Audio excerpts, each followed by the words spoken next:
hiduplah negeriku, bangsaku, rakyatku semuanya. Bangunlah jiwanya, bangunlah badannya, untuk Indonesia Raya. Indonesia Raya, merdeka, merdeka, tanahku, negeriku yang ku cinta. Indonesia Raya, merdeka, merdeka, hiduplah Indonesia Raya. Indonesia Raya, merdeka, merdeka, tanahku, negeriku yang ku cinta. Indonesia Raya, merdeka, merdeka, hiduplah Indonesia Raya.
Apa tuh?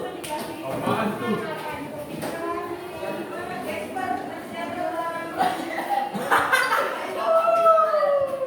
Gantung di celananya.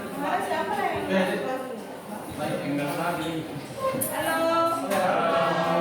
Ini belum diaktifkan ya? Bisa minta bantu untuk yang laki-lakinya? Aktifkan ini.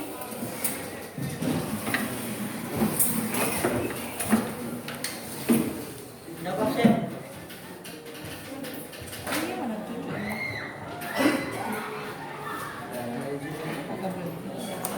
Mana dia?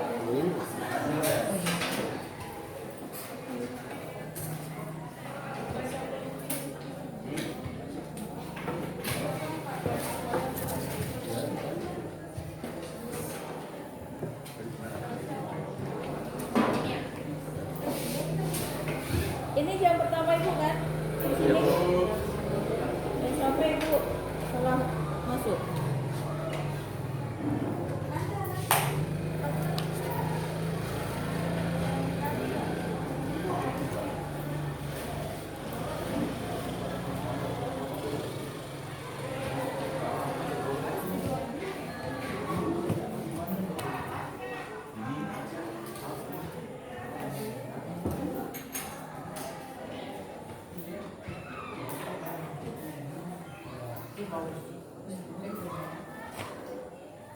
Oke, kita mulai pembelajarannya sambil menunggu Bang Ariel menyiapkan media pembelajaran kita pada pagi hari ini.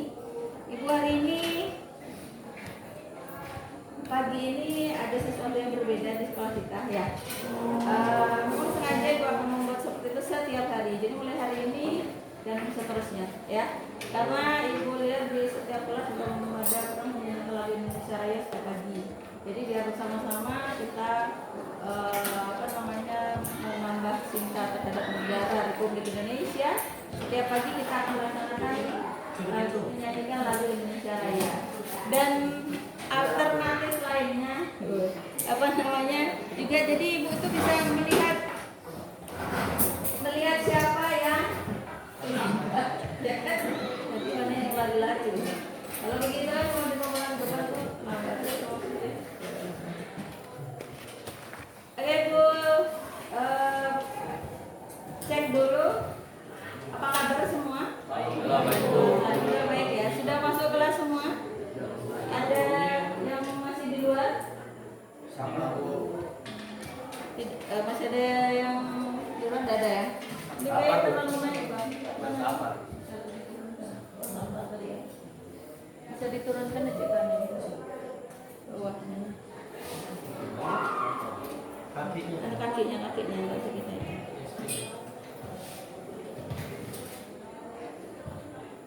Ya, sip.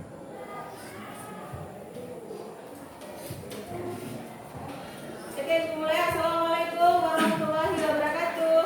Waalaikumsalam warahmatullahi wabarakatuh. Sebelum memulai pembelajaran kita pada pagi hari ini, Bu minta kita berdoa dulu dipimpin sama Bang Adit. Ya, silakan Bang Adit. Sebelum memulai pembelajaran hari ini, mari kita berdoa menurut agama dan keyakinan kita masing-masing. Doa dimulai.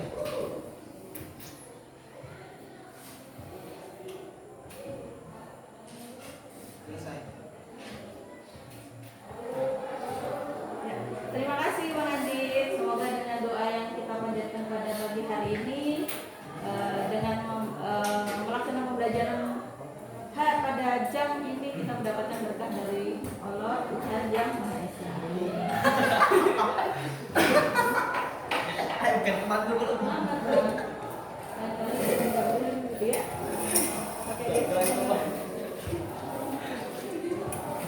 Berdoa sendiri ya Bang. Tadi kita sudah berdoa. Oke, selanjutnya Ibu akan absen dulu. Siapa yang tidak hadir?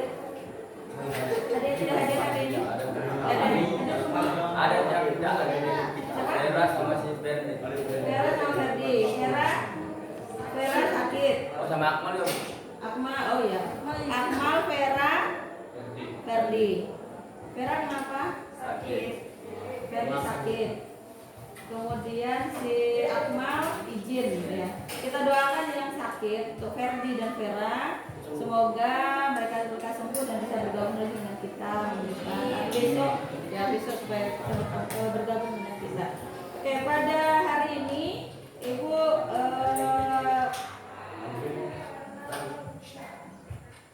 kita akan lanjut ke pembelajaran kita minggu lalu.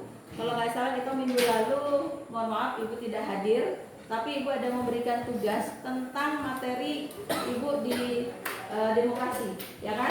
Di demokrasi. Nah, di demokrasi itu kalau nggak salah kemarin kita membahas tentang makna demokrasi, ya kan? Makna demokrasi. Nah, sekarang sebelum masuk ke makna demokrasi,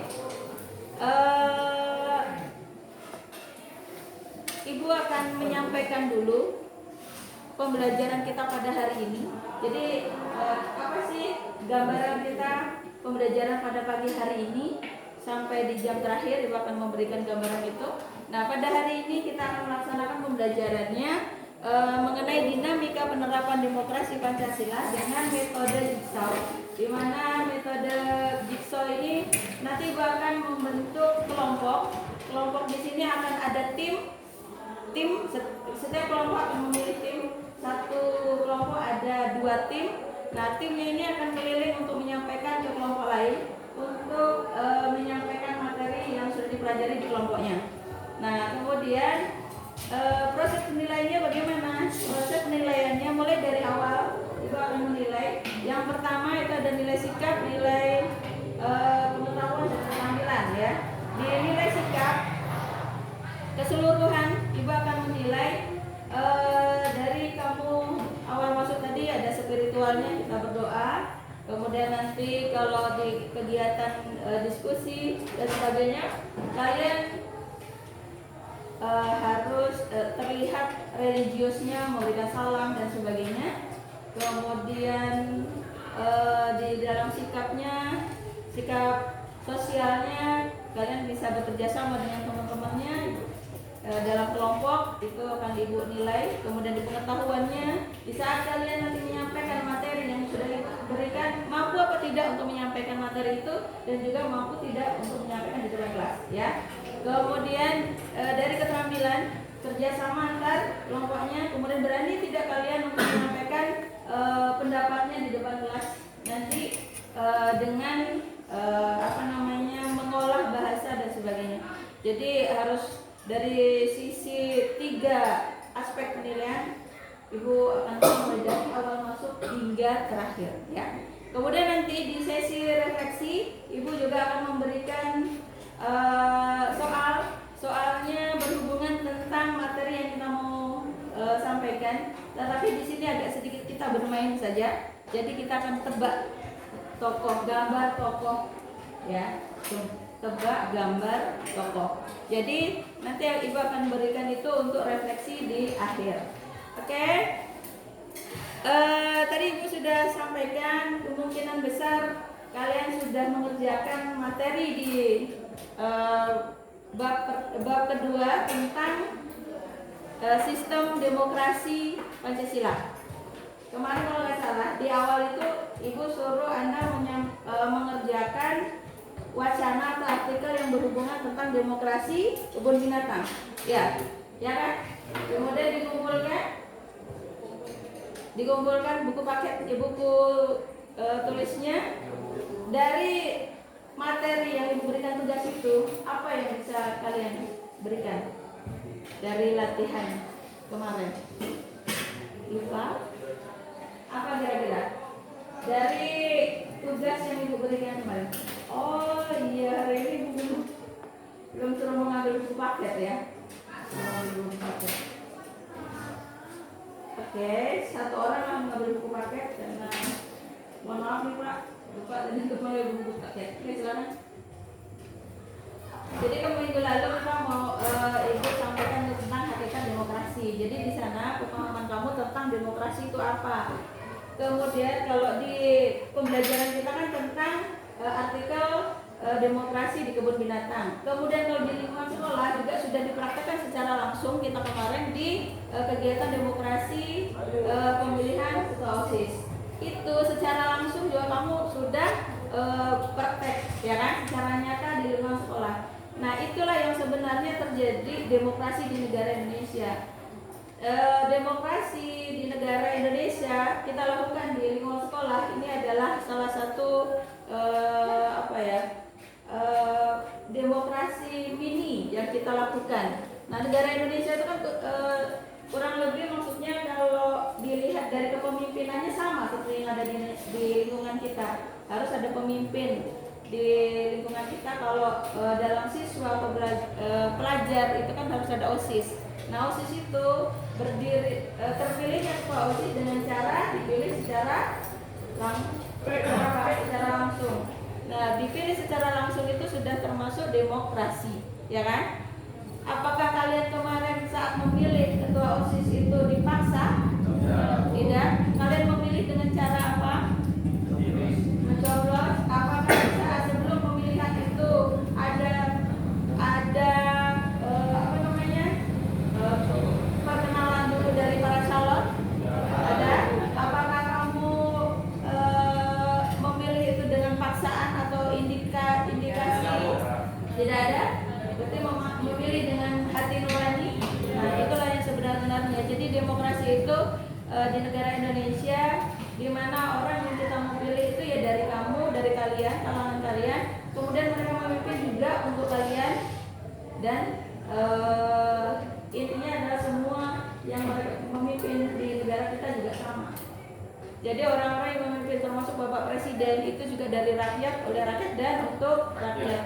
Begitu juga kita pelajar, dari pelajar untuk belajar, ya kan begitu ya. Nah itulah namanya demokrasi. Nah bagaimana yang kita mau bahas bukan karena itu, mungkin karena minggu lalu Ibu tidak menjelaskan tentang demokrasi, tetapi kita lanjut ke materi ini mengenai dinamika penerapan demokrasi Pancasila Pancasila di negara Republik Indonesia.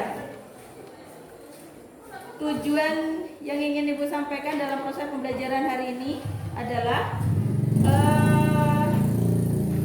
setelah kalian mempelajari dinamika penerapan demokrasi Pancasila, peserta didik diharapkan menganalisis prinsip-prinsip demokrasi di Indonesia dengan benar, kemudian menganalisis periodisasi perkembangan demokrasi di Indonesia dengan benar, dan yang berikutnya mempresentasikan hasil analisis tentang periodisasi perkembangan demokrasi di Indonesia dengan benar.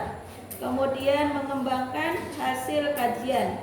Nah, di sini mengembangkan hasil mempresentasikan. Tadi Ibu sudah sampaikan bahwa gambaran pembelajaran kita adalah pakai metode jigsaw. Di mana metode jigsaw itu nanti kita akan mendiskusikan tentang ini di setiap tahun, ya, setiap tahunnya. Kemudian kita nanti mempresentasikan masing-masing kelompok, dan juga kita di dalam mempresentasikan, Ibu harapkan kalian mampu mengkaji dari periodisasi perkembangan demokrasi di Indonesia dengan baik. Kemudian ini penilaian tadi sudah Ibu sampaikan. Kita lanjut ke materi sambil menunggu buku paket yang supaya kita sama-sama melihat apa yang Ibu mau jelaskan, literaturnya dan buku paket. Kita sambil menunggu. Nah, jadi pertanyaan pemantik untuk di prinsip-prinsip pembelajaran demokrasi Indonesia. Yang pertama, apa itu demokrasi Pancasila? Kemudian, apakah sudah berjalan dengan baik demokrasi Pancasila di Indonesia? Mungkin sudah ada jawaban di dalam hati kalian. Ya, ini. Apakah sudah berjalan dengan baik demokrasi Pancasila di Indonesia? Belum, ataupun sudah? Entah, pokoknya kita nanti jawab pertanyaan itu. Kemudian, bagaimana dengan prinsip demokrasi Pancasila? Nah, kemudian mengapa demokrasi Pancasila ini belum diterapkan dengan baik di Indonesia? Oke, silakan langsung bagikan ya, Bang. Bisa dibantu? Kemudian apa penyebabnya? Nah, ini boleh langsung kalian buka di halaman yang sudah dapat buku, boleh dibuka di halaman dinamika 45 ya. Di halaman 45.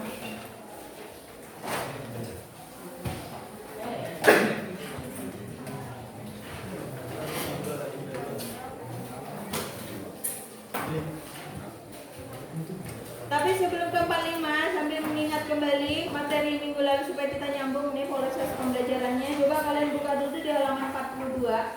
Di 42. Di 42 itu ada namanya klasifikasi demokrasi. Nah, di dalam klasifikasi demokrasi ini ada beberapa demokrasi berdasarkan. Nah, berdasarkan yang pertama ada titik berat perhatiannya. Itu ada demokrasi formal dan demokrasi material untuk di halaman 42. Kemudian menurut berdasarkan ideologi ada demokrasi konstitusional dan demokrasi apa? Proletar. Kemudian berdasarkan proses penyaluran demokrasi kehendak rakyat ada ya, ini yang kita lakukan kemarin ya. Jadi menurut klasifikasi demokrasi di negara Republik Indonesia itu berdasarkan proses penyaluran kehendak rakyat. Ini yang kita lakukan, yaitu demokrasi langsung. Ada pilihannya demokrasi tidak langsung. Kalau demokrasi tidak langsung itu kita tidak lakukan sejak tahun 1998. Kemudian kalau setelah 1998 kita sudah melaksanakan demokrasi langsung. Tentu kalian penasaran apa bedanya antara demokrasi langsung dengan demokrasi tidak langsung. Nah, kita akan bahas selanjutnya ini di dinamika penerapan demokrasi Pancasila. Silakan kalian buka di halaman 45. Nah, di halaman 45 ini pertanyaan semantiknya.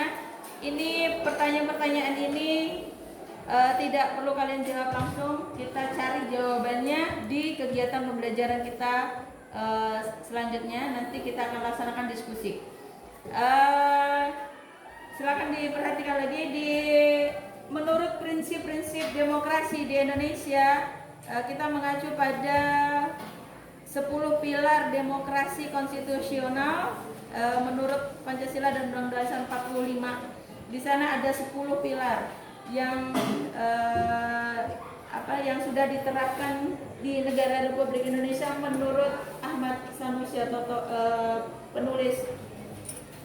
Kemudian di sini ada demokrasi. Yang pertama, demokrasi yang berketuhanan yang Maha Esa. Ada yang bisa bantu kita pahami satu dulu, membaca mengenai demokrasi, pengertian dari demokrasi yang berketuhanan yang Maha Esa itu yang bagaimana? Ada yang bisa bantu Ibu untuk membaca? Ada yang bisa?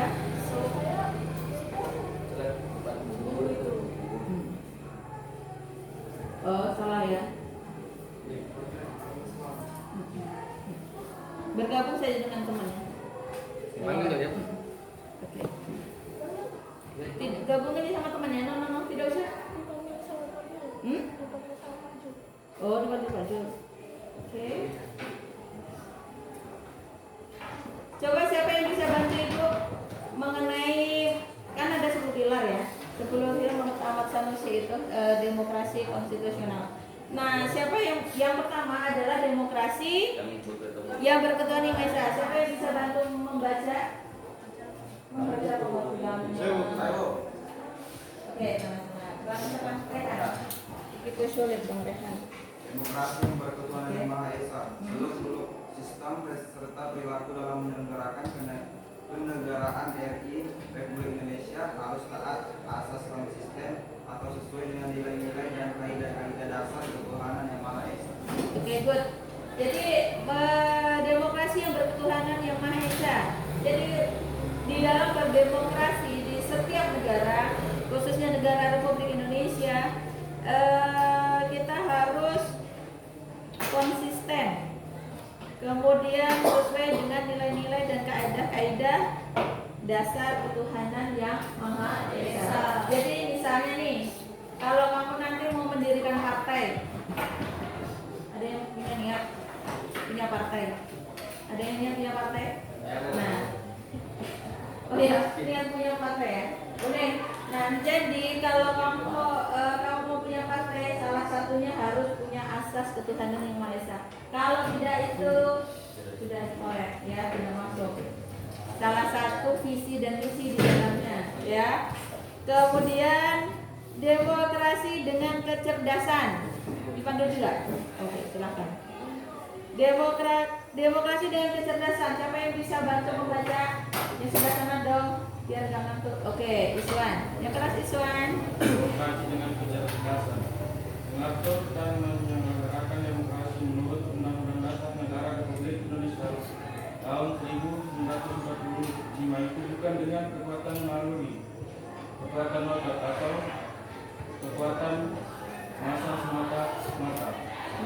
Pelaksanaan demokrasi itu justru menuntut kecerdasan rohaniah, kecerdasan akil, kecerdasan nasional dan kecerdasan emosional. Oke, ada yang bisa bantu membahasakan ringan dalam 10 pilar yang kedua demokrasi dengan kecerdasan. Maksud dari itu, maksudnya kita kalau berdemokrasi harus bagaimana? Menggunakan logika. Harus menggunakan logika. Terus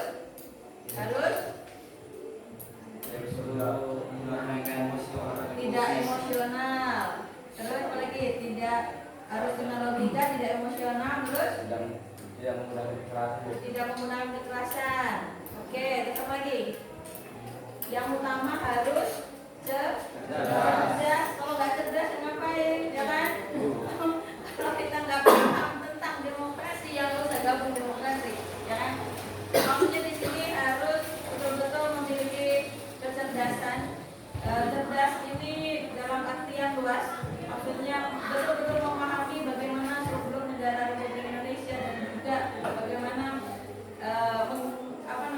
menjalankan demokrasi di negara Republik Indonesia. Oke, yang ketiga, demokrasi yang berkedaulatan rakyat. Ada yang bisa bantu? Oke, Ariel, silakan. Demokrasi yang berkedaulatan rakyat. Kekuasaan tertinggi ada di tangan rakyat. Secara prinsip rakyatlah yang memiliki memegang kedaulatan tersebut.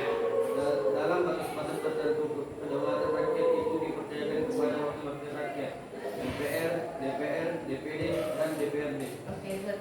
Jadi demokrasi yang berkedaulatan rakyat sangat jelas tadi yang disampaikan sama Bang Ariel itu. Di negara Republik Indonesia dalam demokrasi ini ada kekuasaannya ada di tangan rakyat, ya kan? Kekuasaannya berada di tangan rakyat. Maksudnya semua yang kita inginkan aspirasi semua sudah diwakilkan. Yaitu salah satunya ada orang-orang yang duduk di lembaga negara, ada DPR, MPR, ya. Ya, itu ada 8 lembaga negara yang sudah mewakili aspirasi warga negara Indonesia. Oke, lanjut kita demokrasi the rule of law atau rule of law. Nah, di sini panjang, jadi gua akan menyampaikan aja.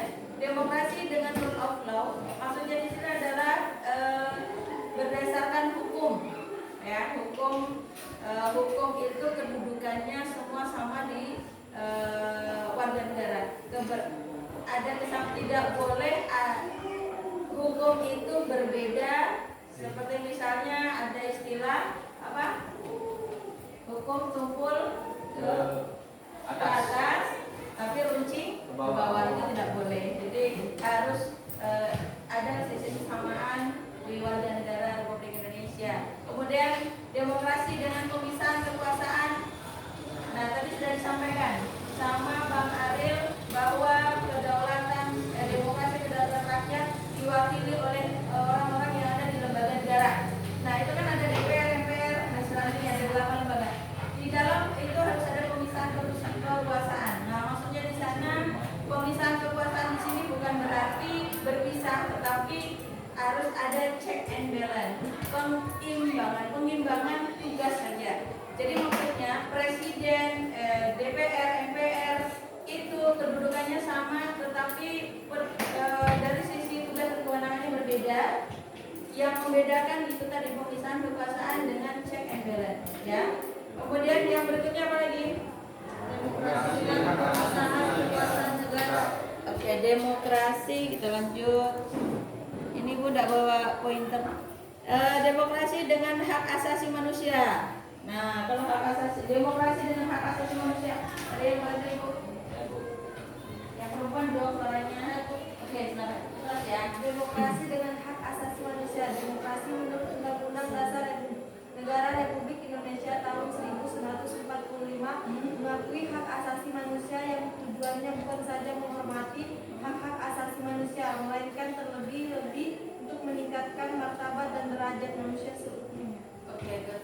Jadi di negara Indonesia itu kalau dilihat dari semuanya demokrasi semua diangkat. Maksudnya itu semua ada di demokrasi, termasuk hak asasi manusia. Hak asasi manusia itu sangat dijunjung tinggi di negara Republik Indonesia. Bahkan ada peraturan tersendiri yang mengatur tentang hak asasi manusia. Nah, kemudian itu ya maksudnya. Jadi ada banyak peraturan undang-undang yang mengatur tentang hak asasi manusia. Selanjutnya, demokrasi dan pengadilan yang merdeka. Nah, di sini tadi yang disampaikan dari rule of law, tadi kan kita ngomongin tentang hukum. Nah, kemudian dengan pengadilan yang merdeka. Jadi di sana warga negara Indonesia juga diberikan kemerdekaan dalam mendapatkan keadilan. Jadi berupa ada lembaga-lembaga pengadilan yang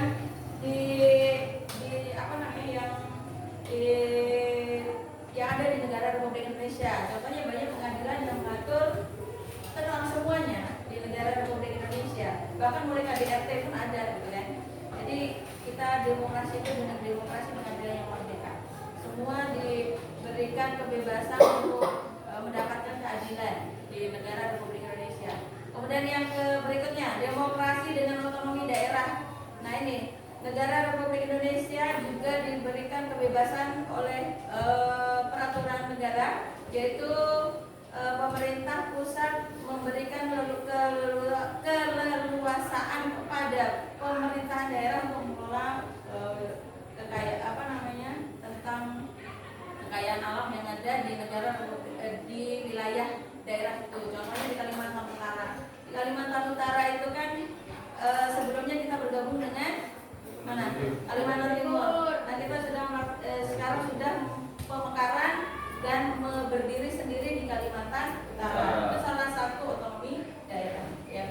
dari otonomi daerah. Kemudian demokrasi dengan kemakmuran, demokrasi yang berkeadilan sosial. Nah, dari sisi pengertian saja kita sudah memahami maksud dari demokrasi yang diinginkan oleh negara. Ini adalah tadi yang pertama, itu adalah teori-teori demokrasi yang ada di negara Republik Indonesia. Nah, ini tujuannya. Demokrasi Pancasila itu mengandung beberapa nilai moral yang bersumber dari Pancasila, yaitu yang pertama, boleh sambil dilihat, Ibu akan cepatkan saja karena kita mau diskusi, ya. Ini tujuan utamanya kenapa kita negara Republik Indonesia itu mengambil demokrasi Pancasila. Kalau di tahun-tahun sebelumnya nanti kita akan bahas tuh, ada demokrasi liberal, ada demokrasi parlemen, itu kita bahas nanti. Kenapa kita mengambil demokrasi Pancasila? Karena persamaan bagi seluruh rakyat Indonesia, keseimbangan hak antara hak dan kewajiban, ini yang kita harapkan di negara Indonesia, ya. Kemudian pelaksanaannya kebebasan yang dipertanggungjawabkan secara moral kepada Tuhan Yang Maha Esa, diri sendiri dan orang lain. Kemudian mewujudkan rasa keadilan sosial, pengambilan keputusan dengan musyawarah mufakat, mengutamakan persatuan kenasional dan keluargaan, dan menjunjung tinggi tujuan dan cita-cita nasional. Ini adalah tujuan dari demokrasi Pancasila yang ada di negara Indonesia. Ibu harap kalian memahami gini. Tadi Ibu sampaikan kan ada 10 pilar ya. 10 pilar itu adalah ciri negara Republik Indonesia untuk memakai demokrasi itu, ya, dengan harus ada 10 pilar tadi. Kemudian kita kan sudah mengambil menggunakan demokrasi Pancasila. Nah, tujuannya demokrasi Pancasila itu ini negara Republik Indonesia. Nah, apakah tadi sudah terjawab pertanyaan pemantik awal? Sudah atau belum? Kita lihat perkembangannya di setiap periode, ya.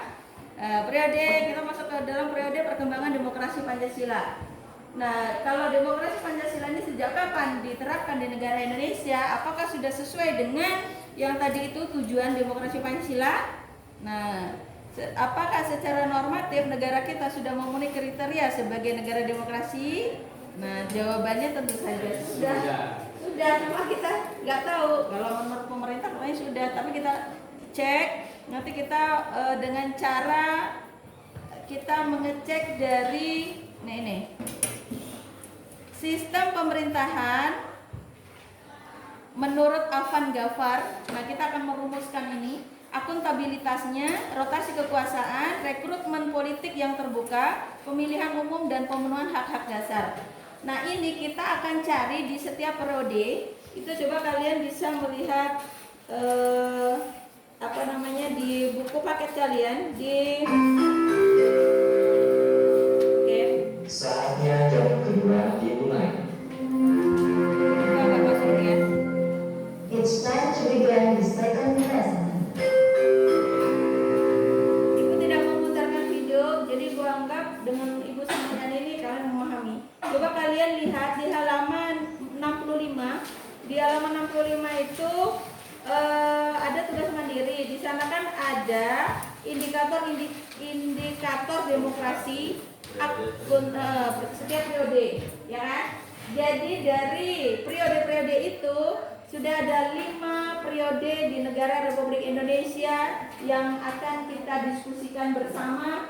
Apakah pertanyaan pemantik di awal tadi, demokrasi itu sudah berjalan dengan baik di negara Republik Indonesia? Kita akan lihat dari sisi, tidak semua kalian harus melihatnya, tapi hanya 5 ini saja. Jadi setiap periodisasi kalian hanya melihat akuntabilitasnya, rotasi kekuasaan, rekrutmen politik yang terbuka, pemilihan umum, dan pemenuhan hak-hak dasar. Ya, di situ saja.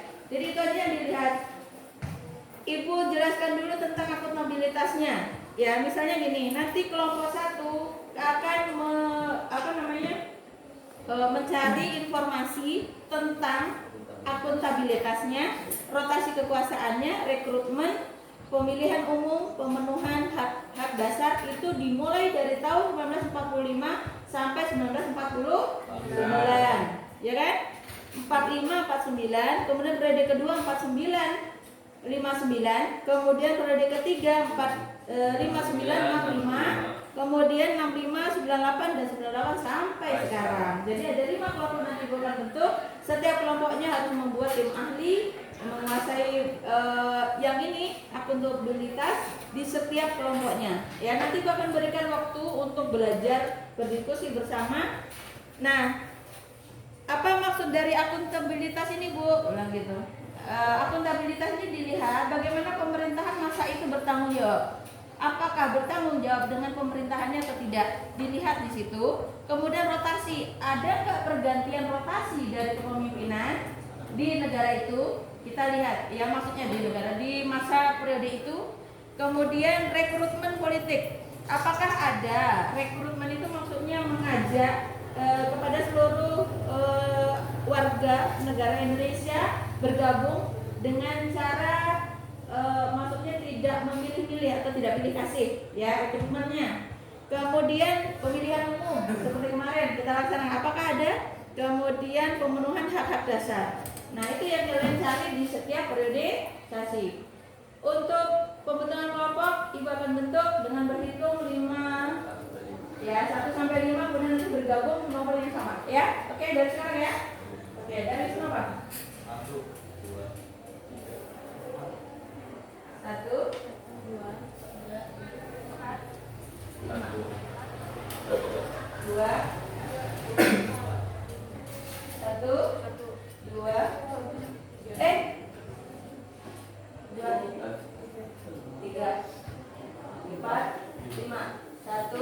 2, 1. Oke. Sekarang Ibu minta kalian membentuk dari spidol ya. Membentuk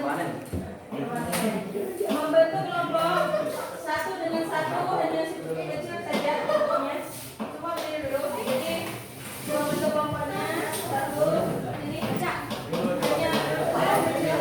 kelompok 1 di sini ya. 1 di sini. Yang 1 di sini, 2 di sini, 2, 4 ya. Jadi gabungan. Kemudian 3 di sini, 3. Di situ 4 ya. 4 di sini. 4 di situ. Oke, langsung digabungkan aja ini caranya. Oke. 3 lagi di situ diambil. 3. 3. Ini ada 5.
minta tim ahli ya, karena ini jumlahnya cuma sedikit. Tim ahlinya hanya satu saja. Tim ahli, perhatikan, tim ahli itu kalian harus sudah menguasai ini kan, sudah dicari nih di kelompoknya, sudah dapat nih, ya. Apa yang sudah kamu dapat di sini, sampaikan seluruh kelompok, pilih, gitu, ya. Nah, kamu mencari ini untuk memenuhi ini hanya 10 menit, ya, 10 menit.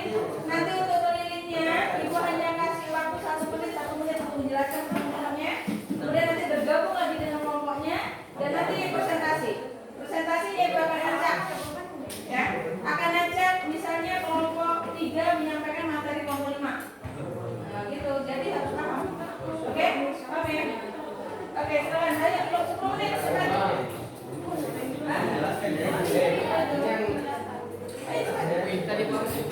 Akuntabilitas untuk pertanggungjawaban pemerintahan masa itu, baik pertanggungjawaban akuntabilitas pertanggungjawaban pemerintahan pada masa itu. Ini pada masa. Iya, Anda hanya 5 sampai 65 bisa dicari semua. Itu aja. Jadi tidak banyak-banyak. Ya, itu aja. Jadi yang tidak boleh melihat priorisasi temennya. Ya, fokusnya sendiri aja. Fokus sendiri. Ya. Oke, di sini ayo segera. Kita waktunya ditulis. Akuntabilitasnya apa? Dicari. Ya, namanya satu aja. Iya, bukan. Menyatakan kelompok lain. Tim ahli keliling, kemudian nanti yang menunjukkan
Kalau pemilihan umum berarti partai politiknya. Nah, ya misalnya pada masa itu pemilihan umum dilaksanakan berapa kali pada masa itu. Nah, berarti itu. Nah, berarti tidak ada pemilu pada masa itu. Tidak ada pemilu. Sampai kemudian buat tidak ada pemilu.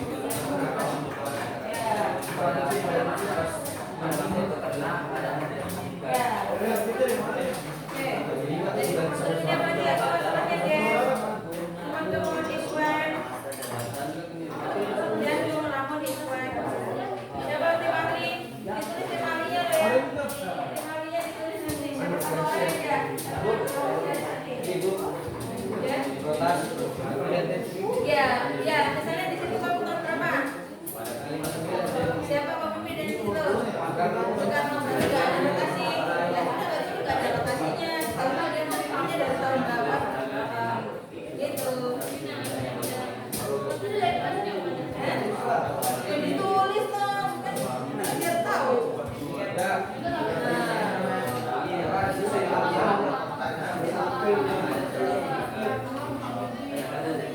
Ibu, itu rotasinya pas dia berhenti atau ibaratnya pas dia berhenti Iya.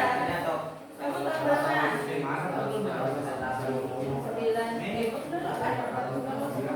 45 itu aja, kalian tidak boleh yang lain. Itu doang, tidak boleh yang lain. Ya. Hanya tahun 1949 sampai 59 saja. Itu yang kalian lihat rotasinya bagaimana. Bagaimana ya itu aja, nggak boleh melihat masa prioritasnya. Ya. Oke, 2 menit lagi. 2 menit lagi. belum dapat dilaksanakan dengan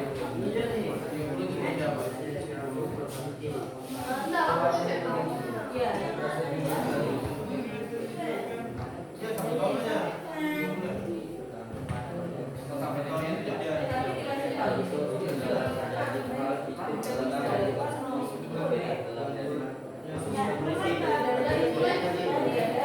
Jadi pada masa itu bagaimana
Ini masih jalan.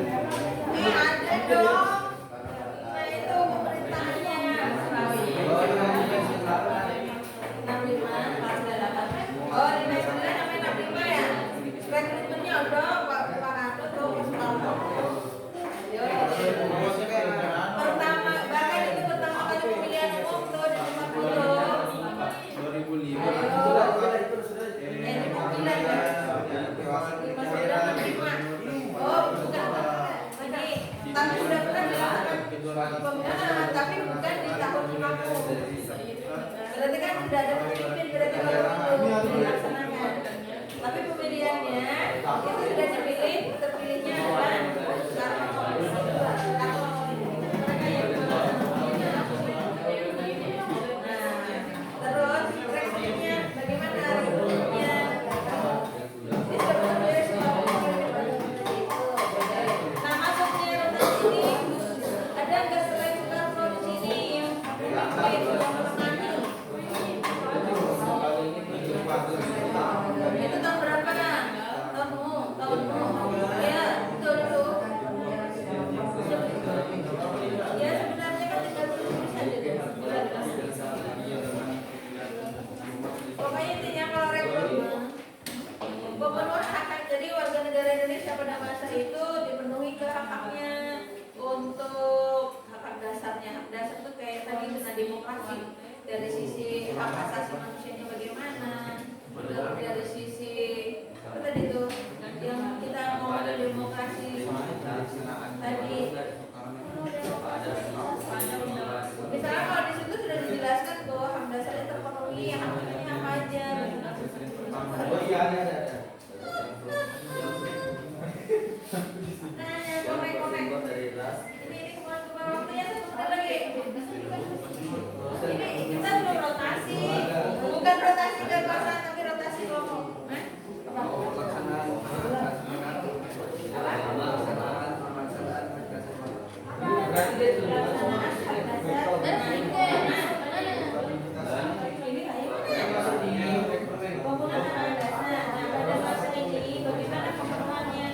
Dari sisi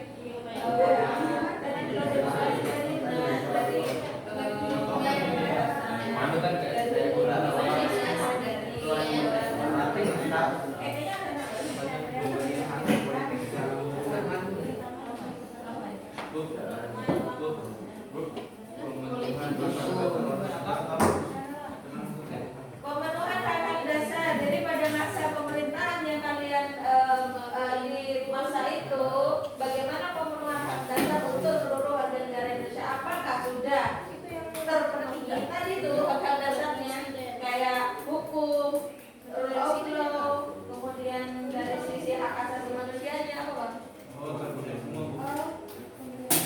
Rekrutmen dan rekrutmen itu bagaimana pemerintah itu memberikan keleluasaan kepada rakyatnya juga di dalam pemerintahan. Pemberian hak politik. Tuh, ini waktunya habis loh. Ya, waktunya habis ya. Oke, sekarang pokoknya apapun dapatnya kalian ya. Oke, waktunya habis. Sekarang kalian ibu kasih waktu 1 menit untuk keliling. Siapa limanya berdiri? Limanya berdiri di luar kandang. Kita laksanakan rotasi. Kelompok 1 menyampaikan ke kelompok 5, kemudian kelompok 2 ke kelompok 3, kelompok 4 ke kelompok 1 ke 2, kemudian ini 2 ke sini. Oh ya gitu. Ya, ini keempat, jadi ya betul.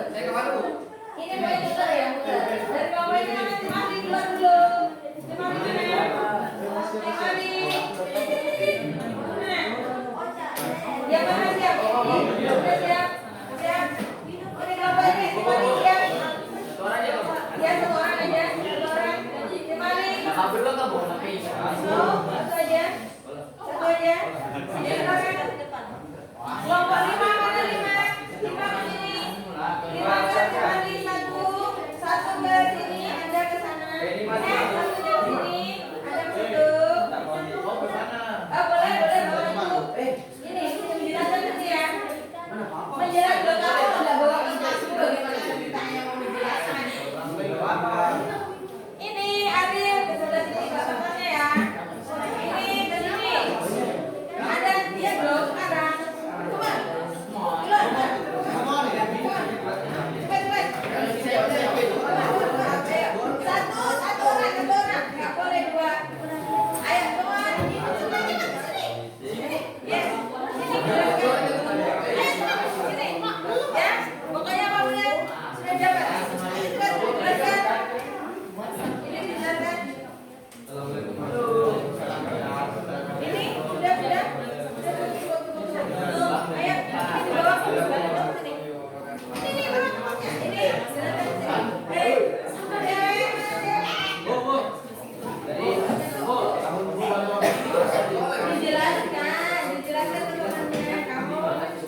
Oke,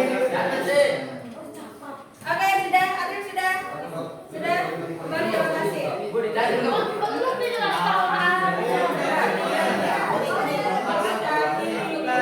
Kalau ingat aku kurang gitu deh.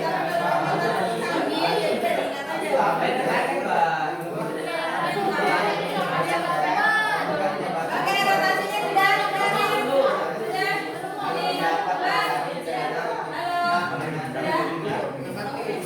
Sini. Kita pakai roda. Udah, Papa pindah aja, Bu. Rizky. Sini nih, Bu. Oke,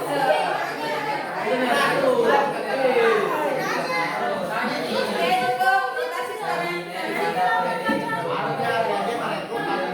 Bang. Budi, sini.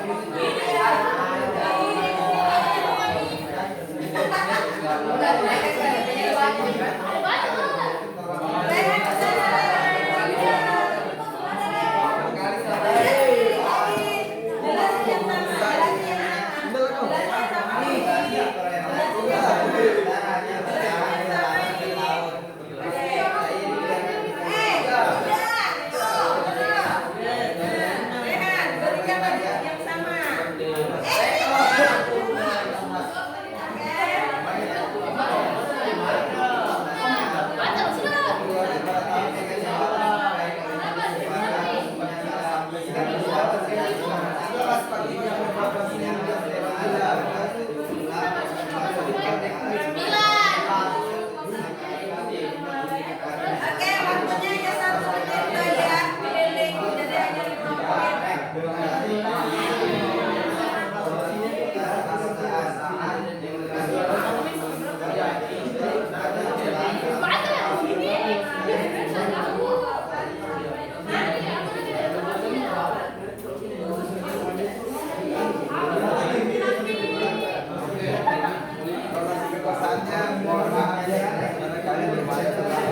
Sempat pada tanggal 5 Juli 1959 yang membubarkan konstitusi dan kembalinya kepada Undang-Undang 1945. warga negara yang tidak diberikan kuasa dan kewenangan. Jadi kemudian Kayak apa dia? kali sama pada agama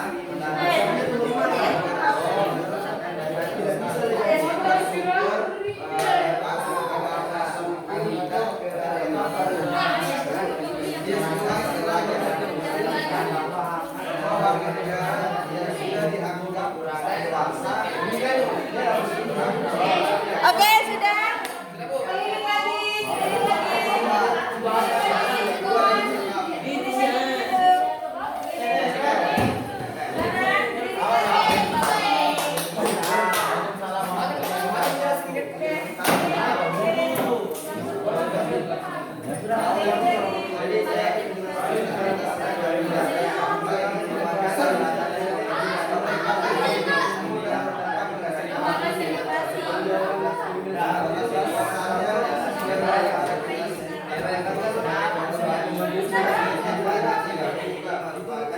semua warga negara yang dianggap dalam satu dunia akhir yang biasa atas kebiasaannya dan kebiasaan yang bersumber dari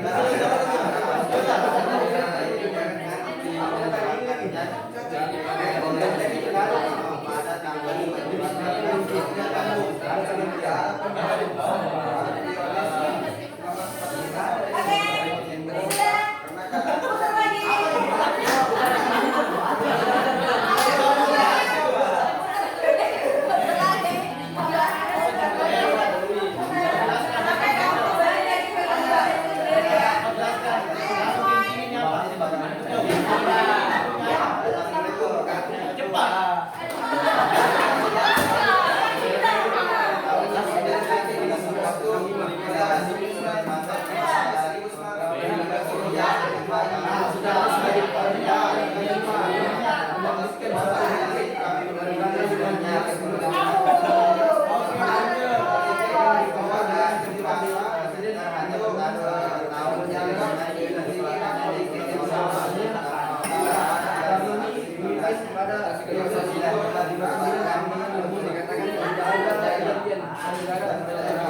menguasai materi kelompok 3.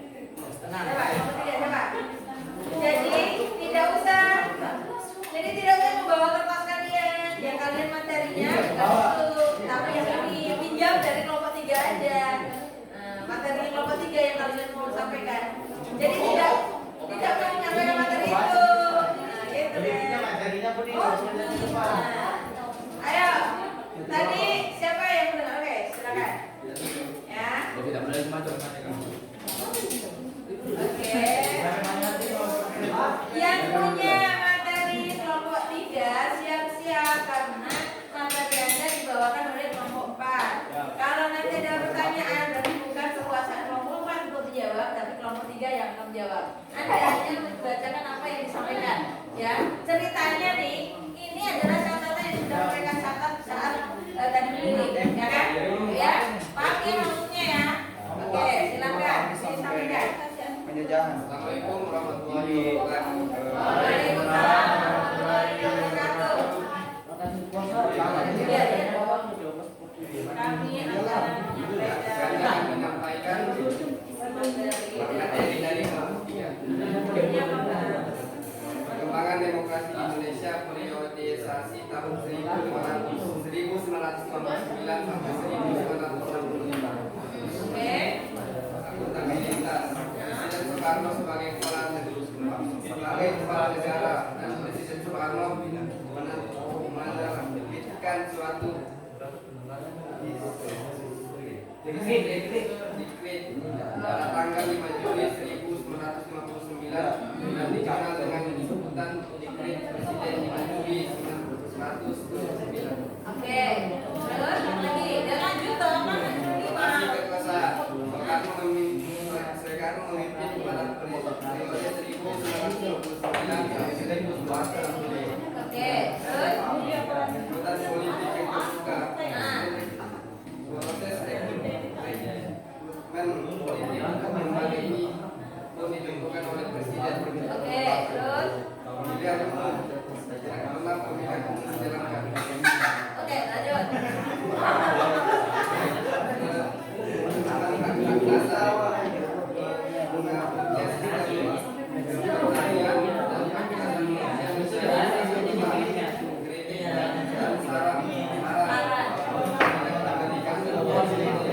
Oke, sudah. Ya, berikan pertanyaan oleh para peserta kepada kelompok lain. Oke, perhatikan. Tadi sudah disampaikan materi dari kelompok 3 yang dibacakan oleh kelompok 4. Kita ada beberapa dari akuntabilitas, kemudian semua sampai pemenuhan hak sudah dibacakan. Siapa yang mau bertanya, dipersilakan dari kelompok lain. Yang mau bertanya? Tidak ada? Oke, Ibu mau bertanya nih. Supaya sedikit pemahamannya. Ya, bukan berarti menjudge kalau ini pemahaman. Maksudnya biar kita sama-sama paham kalau kita sedang belajar. Nah, tadi kan di kalian itu di masa periodisasi 59 sampai 65. Nah, 49 sampai 65 kasus tadi sudah disebutkan di sana ada Deputi Presiden 59 ya. Presiden 59. Kira-kira kok bisa terjadi sih pada masa itu Deputi Presiden apa yang terjadi? Kok ada gitu? Apa maksudnya Deputi Presiden pada masa itu? Bisa terjadi. Oke, bisa terjadi Deputi Presiden. Silakan. Ada yang bisa menjelaskan? Itu guys, pertanyaan ini keren gitu. Ya kan yang masalahnya gitu loh, kan apa yang disampaikan tadi. Silakan. Oke, silakan. Oke. Berdiri dong, Neng, biar kita lihat. Perkenalkan nama. Oke. Karena pada saat itu kenapa Presiden Soekarno menyebutkan Presiden 5 Juli 1959 karena Dekret. Presiden adalah pembubaran Dewan Konstitusi dengan kembali kepada Undang-Undang Dasar 1945. Oke, kembalinya Undang-Undang Dasar Nomor 45. Sebelumnya Undang-Undang Dasar apa? Kenapa dari saat itu? Undang-Undang Dasar apa sebelumnya kok sudah kembali? Berarti kan awalnya belum. Kenapa Dewan Konstitusi yang pertama kali, Bu? Dewan Konstitusi.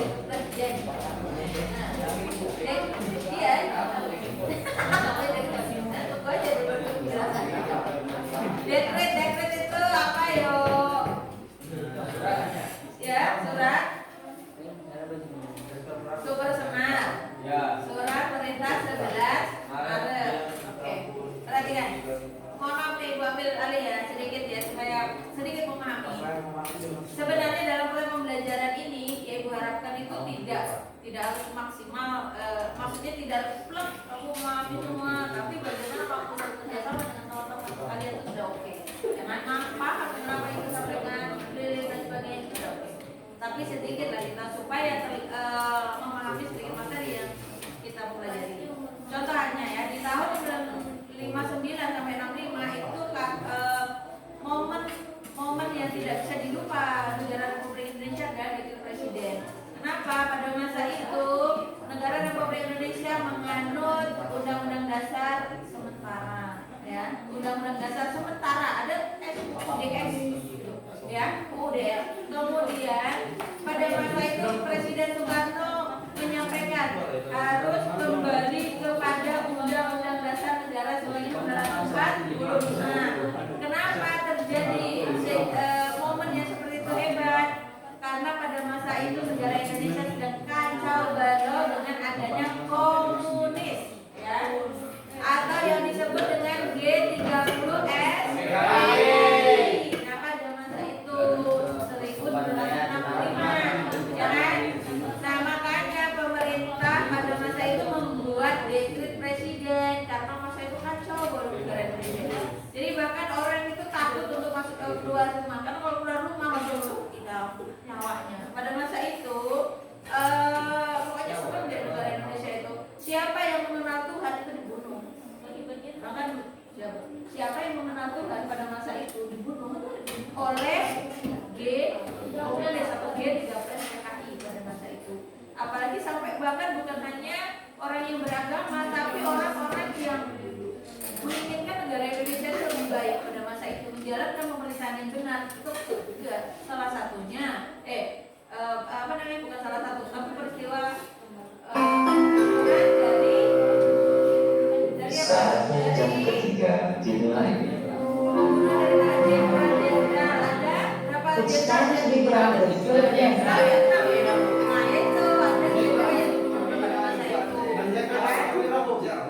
Jadi pada masa itu itulah kasus yang betul-betul yang kita ingat. Sebenarnya begini, ini waktu sudah habis ya guys. Sebenarnya pembelajaran kita itu tadi hanya 49 menit. Jadi harusnya proses yang tadi disampaikan di awal harus tersampaikan sampai itu memberikan apa tadi itu tebak gambar, ya kan, tebak gambar. Tapi kita nggak sampai, waktu sudah habis. Harusnya kita tadi meminit waktunya di awal gitu. Satu diskusi itu nggak perlu lama-lama. Jadi yang simpel-simpel aja kalau sampaikan biar lebih mudah. Pada intinya kegiatan pembelajaran ini ibu tidak terfokuskan pada materi kalian ibu anggap tuh paham lah pada materi, terutama di sejarah juga ada. Tetapi bagaimana kamu proses bekerja sama dengan teman, kamu mampu untuk menerima pesan ibu bahwa kamu harus begini loh di setiap kelompok, dan nanti kamu akan begini, dan itu kamu memahami, itu adalah salah satu penilaian, ya. Jadi mengerti arahan yang ibu sampaikan itu adalah salah satunya. Kemudian tadi sudah salah satu dicontohkan mempresentasikan sudah dengan salam. Ya ini diakhiri tidak tahu nanti kalau lari berarti salah. Ya itu semuanya sudah terlaksana dengan baik. Ibu ucapkan terima kasih atas kerjasamanya hari ini. Mohon maaf didadakan, tapi ibu memang sudah meminta kepada bapak untuk hari ini untuk masuk ke dalam ruangan. Kenapa bapak kepala sekolah itu salah satu kewajiban bapak kepala sekolah untuk mensupervisi gurunya masuk di kelas. Kira-kira kalau di kelas itu ngajar apa enggak, atau diajak tiduran aja, ya. Tapi hari ini alhamdulillah kalian bisa kerjasama. Memang harusnya seperti inilah yang kita pembelajaran itu setiap hari harusnya seperti ini. Jadi kalau nanti suatu saat ibu masuk kembali kok ibu tidak maksimal, sampaikan bu, sampai ibu saya mau belajar yang kayak gimana gitu ya. Oke ya, gitu ya. Oke, terima kasih. Akhirnya assalamualaikum warahmatullahi wabarakatuh. Kalau nggak ditutup dengan salam berarti kiranya oke, tutup dong. Anggota Dewan makan terasi cukup sekian dan terima kasih. Assalamualaikum warahmatullahi wabarakatuh.